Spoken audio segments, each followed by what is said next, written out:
Perkenalkan, nama saya Firda Indriani Nori dengan NIM 313042321500040 dengan dari Prodi Akuntansi S1 MK Pengantar Akuntansi 2. Di sini saya akan menjelaskan tentang istilah-istilah yang ada di dalam akuntansi. Yang pertama, kas bank.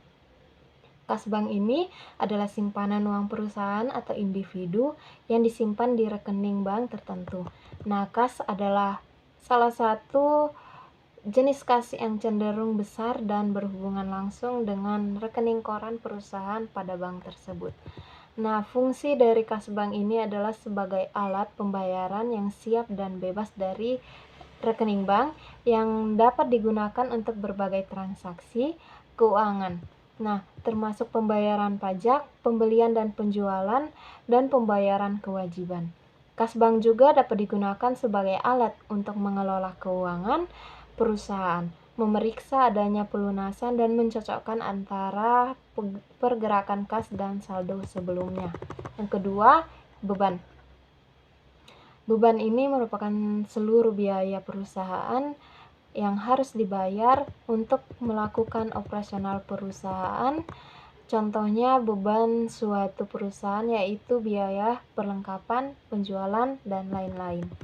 Nah, beban juga yaitu biaya yang dikeluarkan perusahaan dengan tujuan untuk menjalankan seluruh kegiatan suatu perusahaan, dan beban juga yang bisa saja akan dikeluarkan secara tiba-tiba.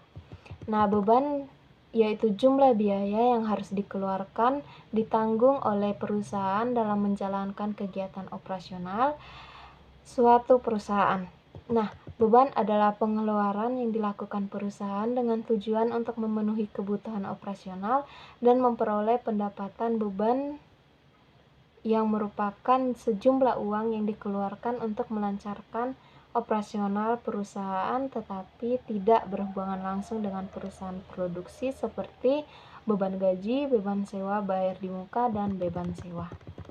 Nah, beban dapat terdiri dari berbagai macam biaya seperti biaya operasional, biaya bunga, dan biaya administrasi. Yang ketiga, private. Private ini adalah penarikan modal atau aset yang dilakukan oleh para investor senilai modal awal yang ditanamkan. Nah, private ini juga merupakan penarikan modal yang dilakukan oleh pemilik perusahaan atau investor yang dapat berupa modal dan aset. Nah, private dapat berupa penarikan dana dari aset perusahaan untuk keperluan pribadi, penarikan properti dan kendaraan yang digunakan dalam bisnis, atau penggunaan sementara dari aset milik perusahaan untuk keperluan pribadi tanpa benar-benar mengambilnya. Terus private juga ini tidak dapat dilakukan secara sembarangan, tetapi melakukan persetujuan dari para komisaris dan tidak dapat melebihi laba yang dihasilkan. Nah, private ini adalah proses penarikan dana dari aset perusahaan untuk penggunaan pribadi. Transaksi ini biasanya tersedia untuk pemegang saham kemitraan atau pemilik tunggal. Nah, private juga pada dasarnya adalah proses penarikan pribadi yang bukan biaya operasional. Karena itu, pada prinsipnya tidak akan mengurangi keuntungan dari perusahaan tersebut. Lanjut yang keempat, aset lancar. Nah, aset lancar ini yaitu penyajian sebuah laporan keuangan entitas yang mengklasifikasikan aset yang dimiliki dengan tujuan untuk diperdagangkan. Nah, aset berupa kas atau setara kas kecuali yang dibatasi pertukaran penggunaan untuk penyelesaian suatu liabilitas. Sekurangnya 12 bulan setelah periode pelaporan. Nah, aset diharapkan dapat direalisasikan terjual atau digunakan dalam siklus operasi normal. Nah, aset kas dan sumber ekonomi yang dapat dicairkan menjadi kas itu dipakai dan dijual dalam rentan waktu 1 tahun sejak tanggal neraca atau satu siklus kegiatan normal perusahaan. Nah, aset ini di mana sumber ekonomi yang dikuasai perusahaan serta masih memberikan kemanfaatan di masa yang akan datang. Yang selanjutnya 5. Aset tetap. Nah, aset tetap merupakan aset jangka panjang atau aset yang relatif permanen seperti tanah, bangunan, gedung, dan peralatan. Nah, tidak ada aturan standar menyangkut usia minimum yang dipergunakan berbagai suatu aktiva agar bisa diklasifikasikan sebagai aset tetap. Aset tetap juga merupakan suatu aset yang mempunyai bentuk fisik, mempunyai nilai relatif besar dan dimiliki oleh perusahaan yang menggunakan. Dalam operasi normal perusahaan sehari-hari serta tidak untuk diperjualbelikan dan bersifat permanen atau mempunyai masa guna lebih dari satu periode akuntansi. Nah, aset tetap adalah aset yang berwujud dan digunakan dalam operasi bisnis untuk menghasilkan pendapatan dan memiliki masa pemanfaatan yang lebih besar daripada aset dan biasanya tidak untuk dikonsumsi atau diubah. Nah, contohnya aset tetap antara lain yaitu adalah gedung perusahaan, tanah, dan alat-alat yang ada di dalamnya. Nah, aset tetap memiliki masa penggunaan yang lebih panjang daripada aset lancar dan tidak dapat dicairkan menjadi uang tunai dalam kurun waktu 1 tahun. Nah, yang keenam yaitu utang lancar. Nah, secara sederhana utang lancar bisa diartikan sebagai kewajiban yang harus dilunasi dalam waktu kurang dari 1 tahun. Nah, dalam dunia akuntansi juga utang lancar adalah kewajiban yang harus dibayar dalam jangka waktu 1 tahun atau kurang. Ini termasuk berbagai jenis kewajiban seperti tagihan yang belum dibayar, utang usaha, dan utang jangka pendek lainnya. Nah, singkatnya pengertian utang lancar atau current liabilitas adalah pembayaran yang dilakukan suatu perusahaan menggunakan aktiva lancar dalam jangka waktu kurang dari 1 tahun atau 1 periode akuntansi. Yang ketujuh yaitu utang jangka panjang. Nah, utang jangka panjang ini adalah jenis yang jangka waktunya pelunasannya itu lebih dari 1 tahun. Utang ini bisa berlangsung bahkan hingga puluhan tahun. Nah, tipe utang ini dapat berbentuk macam-macam. Nah, mulai dari obligasi, hipotek, pinjaman bank, surat utang, dan masih banyak lagi. Nah, biasanya utang ini dibuat oleh perusahaan dan masuk ke dalam utang golongan luar biasa. Nah, utang jangka panjang ini adalah jenis utang yang jangka pelunasannya lebih dari 1 tahun, berbeda dengan utang jangka pendek yang biasanya wajib dibayar dalam jangka waktu singkat. Nah, jangka panjang juga ini dapat berlangsung selama puluhan tahun dan memiliki berbagai jenis pinjaman. Nah, dalam pelaporan-laporan keuangan perusahaan harus mencatat penerbitan utang jangka panjang dan semua kewajiban pembayaran yang terkait pada laporan keuangan. Nah, pada saat yang sama juga pemberi pinjaman akan mendapatkan keuntungan dari penerbitan pinjaman jangka panjang karena menghasilkan bunga dari waktu ke waktu. Nah, yang kedelapan yaitu debit. Debit, untuk memulai akan dibahas sedikit tentang asal kata debit. Nah, debit ini berasal dari kata debere dalam bahasa Latin yang artinya pencatatan akuntansi di mana aset dan biaya mengalami peningkatan. Debit biasanya ditempatkan di sisi kiri dan penambahan aset dapat berupa penambahan uang, alat atau bahkan hal-hal yang tidak berwujud secara langsung seperti sewa atau piutang. Nah, istilah debit sering digunakan dalam dunia akuntansi dan merujuk pada sisi kiri jurnal akuntansi. Nah, debit juga sering digunakan untuk menggambarkan peningkatan aset atau penurunan liabilitas. Nah, dalam sistem akuntansi juga debit dan kredit digunakan bersamaan untuk mencatat transaksi keuangan dan memastikan bahwa total debit sama dengan total kredit. Nah, menurut para ahli, debit dapat diartikan dengan pencatatan yang mencerminkan peningkatan aset atau penurunan liabilitas.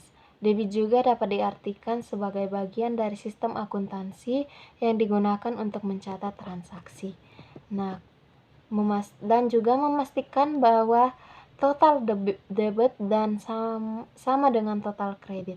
Nah, secara singkat, debit merupakan pencatatan untuk peningkatan aset atau penurunan liabilitas. Selanjutnya yang ke-9, kredit. Nah, kredit ini merujuk pada pencatatan akuntansi untuk akun hutang dan ekuitas yang mengalami peningkatan. Nah, kredit biasanya ditempatkan di sisi kanan dan berasal dari kata Latin yaitu credere. Nah, kredit merupakan pencatatan akuntansi yang mencerminkan peningkatan hutang atau ekuitas. Nah, kredit biasanya ditempatkan di sisi kanan jurnal akuntansi dan bertujuan untuk mencatat transaksi keuangan dan memastikan bahwa total debit sama dengan total kredit. Nah, yang ke-10, tunai. Tunai dalam konteks akuntansi ini adalah pencatatan laporan keuangan dalam akuntansi yang berfungsi untuk mencatat transaksi ketika mengeluarkan dan menerima kas. Nah, akuntansi asas tunai mengacu pada salah satu metode akuntansi yang utamanya mengakui adanya beban dan pendapatan saat kas dibayar atau diterima. Nah, metode akuntansi asas tunai berbeda dengan akuntansi akrual yang mencatat pendapatan atau biaya saat keduanya terjadi, terlepas apakah saat ini uang tunainya diterima atau dibayar atau tidak. Yang ke-11, transaksi. Nah, transaksi ini adalah kesepakatan antara pembeli dan penjual untuk menukar barang jasa atau aset keuangan. Nah, sedangkan dalam konsep dasar akuntansi dapat diartikan sebagai aktivitas bisnis ataupun apapun yang berdampak langsung pada status finansial dan laporan keuangan bisnis Anda. Nah, transaksi ini adalah segala kegiatan yang dapat diukur dengan uang dan mengikat dua pihak ataupun lebih yang melibatkan pemindahan dari satu pihak ke pihak lainnya. Nah, transaksi dalam bisnis dan akuntansi dapat berupa jual beli, sewa, menyewa, dan pembayaran, penerimaan, dan lain sebagainya. Nah, transaksi adalah pertemuan antara dua belah pihak, penjual dan pembeli yang saling menguntungkan, dan dengan adanya bukti pendukung yang dimasukkan dalam jurnal setelah melalui pencatatan. Nah, transaksi yaitu pertukaran barang dan jasa antara baik individu, perusahaan, atau organisasi yang mempunyai pengaruh ekonomi atas bisnis. Yang ke-12, jurnal umum. Nah, jurnal umum dalam akuntansi adalah sebuah jurnal yang digunakan untuk mencatat transaksi keuangan yang tidak dapat dicatat dalam jurnal khusus. Nah, meliputi dengan transaksi seperti piutang usaha, peralatan, dan pengeluaran, pendapatan bunga, dan lain sebagainya. Nah, jurnal umum ini juga memuat catatan detail seperti data nama transaksi, kelompok akun, nominal transaksi di kolom debit dan kredit. Nah, tujuan pembuatan jurnal umum adalah untuk mencatat transaksi keuangan secara sistematis dan mempermudah pengelolaan keuangan dan membantu dalam pengelolaan laporan akuntansi. Yang ke-13, jurnal khusus. Nah, jurnal khusus ini adalah merupakan jurnal yang digunakan untuk mencatat transaksi tertentu yang terjadi berulang-ulang. Nah, ini adalah jurnal yang dibuat dan disusun secara khusus untuk mencatat kegiatan transaksi. Yang lebih bersifat spesifik.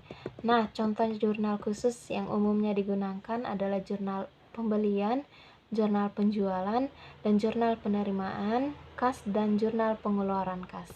Nah, jurnal khusus ini memiliki beberapa manfaat, yang termasuk memudahkan perusahaan dalam mencatat kegiatan transaksi yang sejenis mencari data yang dibutuhkan dan membantu dalam mengurangi kesalahan pencatatan jurnal khusus. Dan jurnal khusus juga mempermudah perusahaan dalam mencatat transaksi yang terjadi secara repetitif seperti pembelian dan penjualan. Nah, perbedaan utama antara jurnal khusus dan jurnal umum adalah bahwa jurnal khusus hanya digunakan untuk transaksi tertentu, sementara jurnal umum digunakan untuk mencatat semua transaksi yang terjadi. Lanjut yang ke-14, yaitu buku besar. Buku besar ini adalah sebuah buku yang berisi kumpulan transaksi yang telah dicatat dalam jurnal umum dan jurnal khusus. Nah, buku besar ini digunakan untuk menggolongkan dan menyusun data keuangan yang secara sistematis yang berisi informasi tentang transaksi-transaksi yang terjadi dalam buku. Nah, buku besar juga dapat disebut sebagai general ledger, dan ia merupakan bagian dari siklus akuntansi. Nah, fungsi dari buku besar ini dalam pengelolaan keuangan yaitu sebagai alat untuk mencatat semua transaksi keuangan yang terjadi dalam sebuah perusahaan dan mencatat perubahan-perubahan yang terjadi pada suatu akun, membantu dalam memantau dan melacak semua transaksi keuangan, membantu dalam persiapan laporan pajak, dan membantu dalam merencanakan anggaran dan kebijakan keuangan, dan menyediakan data yang diperlukan untuk pengambilan sebuah keputusan yang cerdas dalam bisnis. Nah, buku besar juga membantu dalam mencatat setiap pemasukan dan pengeluaran baik yang bersifat tunai maupun non-tunai. Nah, membantu juga dalam melacak arus kas entitas dan membantu dalam pengendalian keuangan yang lebih efektif.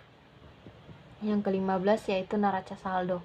Nah, neraca saldo ini adalah jenis laporan keuangan yang mencantumkan saldo semuanya dari akun buku besar dan perusahaan pada periode waktu tertentu.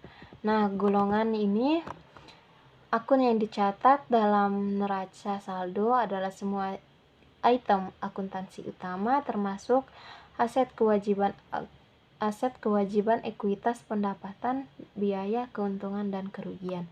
Nah, neraca saldo ini memiliki peran dalam menyajikan informasi yang sangat penting terkait dengan aktivitas keuangan di sebuah perusahaan dan menjadi dasar pengambilan keputusan dalam bisnis.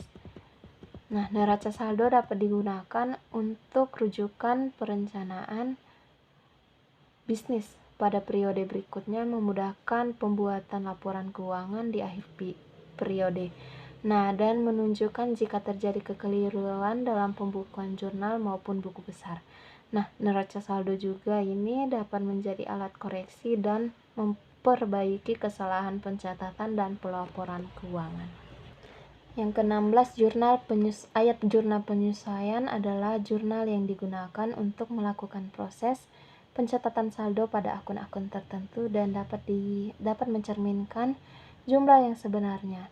Nah, tujuan dari jurnal penyesuaian ini adalah untuk memperbaiki akun-akun yang sudah ada pada buku besar, menghitung pendapatan dan biaya yang belum dicatat, serta menyesuaikan jumlah aset dan kewajiban perusahaan dengan posisi yang sebenarnya. Nah, jurnal penyesuaian biasanya dilakukan pada akhir periode akuntansi seperti akhir bulan atau akhir tahun, sebelum proses penyusunan laporan keuangan, dan beberapa contoh transaksi yang dicatat dalam jurnal penyesuaian antara lain yaitu akumulasi biaya-biaya yang sebelumnya dibayar. Nah, pendapatan yang belum diterima, penyusutan aset tetap, dan pajak yang masih harus dibayar. Lanjut yang ke-17 yaitu neraca saldo setelah penyesuaian. Nah, jika diartikan neraca saldo setelah penyesuaian adalah seluruh data dari akun dan saldo dari buku besar setelah penyesuaian. Nah, pada periode akuntansi yang diposting. Nah, penyesuaian neraca saldo ini setelah penyesuaian dilakukan di akhir sekaligus di awal masa periode akuntansi. Maksudnya dari penyusunan ini akhir sekaligus di awal periode ini sebab dalam siklus akuntansi penyusunan neraca saldo setelah penyesuaian berada di garis tengah dan pertemuan periode awal dan akhir akuntansi. Yang ke-18 yaitu neraca lajur. Neraca lajur adalah sebuah kertas kerja yang berisi kolom-kolom yang dibuat khusus untuk menghimpun semua data-data akuntansi yang dibutuhkan pada perusahaan, dan neraca lajur ini membantu dalam melakukan analisis dan evaluasi keuangan, mempermudah dalam melakukan penyusunan laporan keuangan, dan memudahkan pembuatan laporan keuangan yang sistematis dan efisien. Neraca lajur juga memiliki beberapa jenis termasuk neraca lajur 3 kolom, neraca lajur khusus, dan neraca lajur elektronik. Nah, yang 19 yaitu laporan laba rugi. Nah, laporan laba rugi ini yaitu penjualan yang pendapatan adalah kenaikan manfaat ekonomi selama periode pelaporan dalam bentuk arus dalam yang masuk atau penurunan kewajiban yang akan mengakibatkan kenaikan ekuitas yang tidak berasal dari kontribusi penanaman modal. Nah, yang ke-20 yaitu laporan perubahan ekuitas. Nah, laporan perubahan ekuitas yaitu salah satu laporan keuangan yang dimana mencatat perubahan ekuitas suatu perusahaan dalam periode tertentu dengan tujuan untuk memberikan informasi tentang perubahan modal dan membuat ikhtisar dari setiap investasi dan setiap dana yang dihasilkan dalam suatu periode yang melengkapi pembayaran perubahan modal yang terjadi dalam perusahaan dalam periode tertentu. Nah, laporan perubahan ekuitas juga yaitu penyesuaian antara saldo awal dan juga saldo akhir ekuitas dari suatu perusahaan selama periode tersebut.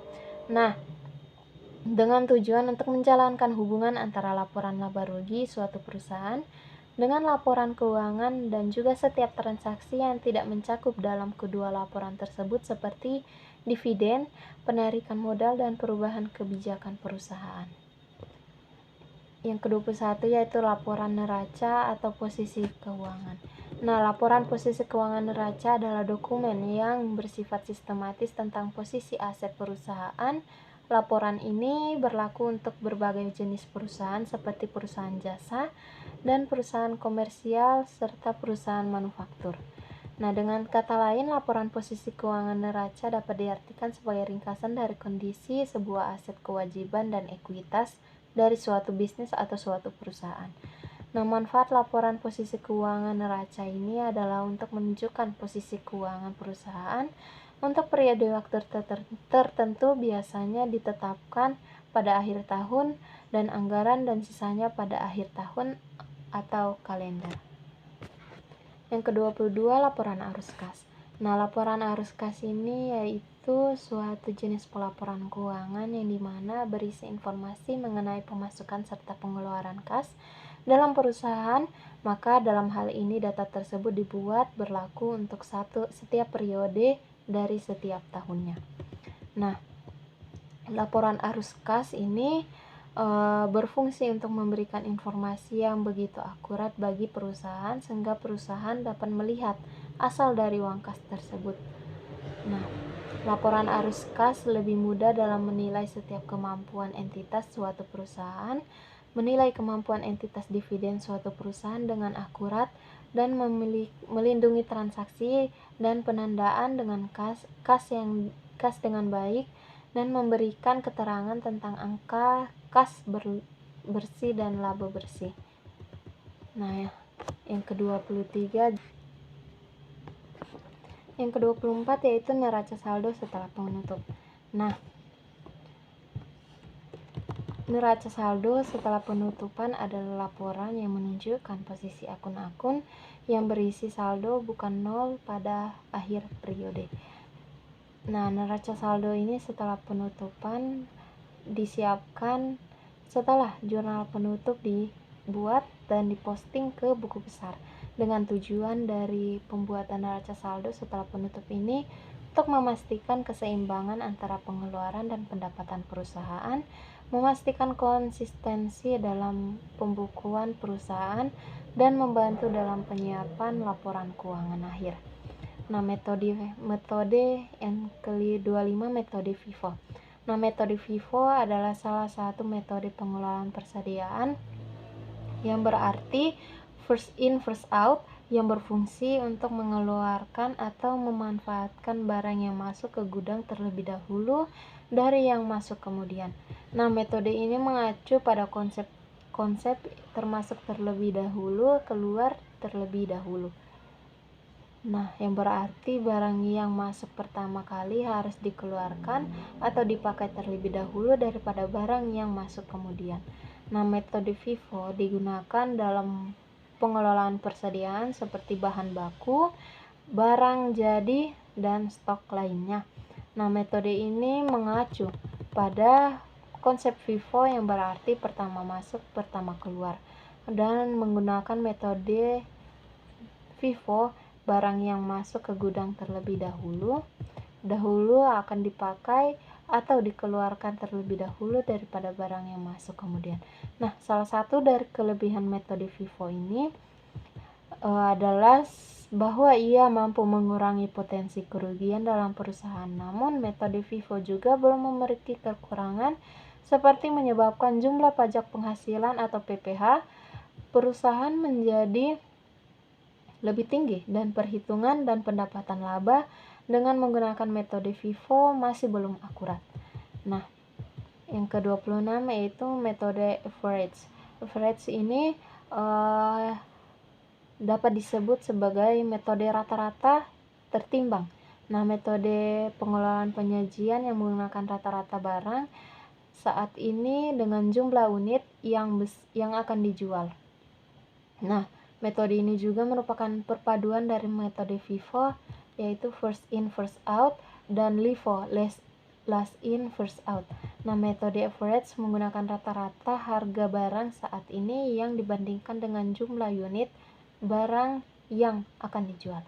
Nah, hal ini membantu dalam menghindari kesalahan yang dapat terjadi ketika menggunakan metode FIFO atau LIFO. Nah, saat barang-barang yang sama memiliki harga berbeda-beda. Nah, metode average juga dapat berguna dalam pengelolaan persediaan yang memiliki harga yang berbeda-beda, tetapi perlu diperhatikan bahwa ia tidak sesuai untuk produk yang memiliki masa kadaluarsa yang berbeda-beda. Nah, yang ke-27 yaitu metode perpetual.